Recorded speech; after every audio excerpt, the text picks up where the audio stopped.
ब्रह्मदेश के राजा थीबा महान योगी थे। एक बार एक अहंकारी भिक्षुक उनके पास आया और बोला, राजन, मैं अनेक वर्षों से अखंड जप ध्यान करता आ रहा हूँ, किंतु आज तक मुझे ज्ञान की प्राप्ति नहीं हुई, जबकि आपको राजवैभव में लिप्त होने के बावजूद भी मैंने सुना है ज्ञान योग की प्राप्ति हुई है। इसका क्या कारण है? थीबा बोले, भिक्षुक, तुम्हारे प्रश्न का उत्तर मैं उचित समय पर दूंगा। मैं तुम्हारे प्रश्न से प्रसन्न हूँ। यह दीपक लेकर तुम मेरे अंतःपुर में निसंकोच प्रवेश करो और अपनी मनचाही चीज़ प्राप्त करो।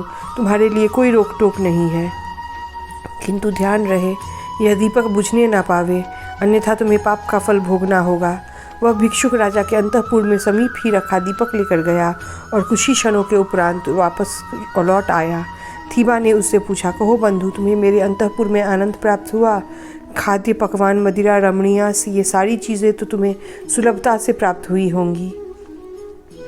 उस पर वो भिक्षुक बोला, राजन, मेरा अहोभाग्य जो आपने मेरे लिए राजवैभव के सारे द्वार खुले छोड़ दिए थे, किंतु खाद्यान्न, मदिरा, नृत्य, संगीत, इन सारी चीज़ों का स्वाद लेने के बावजूद भी मेरे मन की तृप्ति नहीं हुई, क्योंकि मेरा सारा ध्यान आपके द्वारा दिए गए दीपक की ओर था।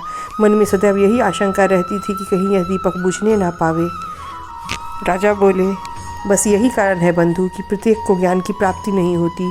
सुख उपभोग के साथ साथ यदि आत्मिक उन्नति पर हम ध्यान देते रहे तो निस्संदेह ज्ञान की प्राप्ति होगी। मेरे ज्ञान योग का यही रहस्य है।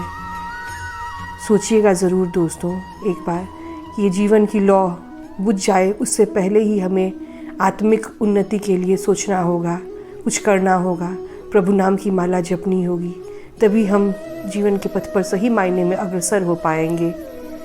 आपको मेरी ये कहानी कैसी लगी ये ज़रूर बताइएगा कमेंट करके एक बार, और मेरे चैनल को लाइक, शेयर और सब्सक्राइब भी ज़रूर कीजिएगा।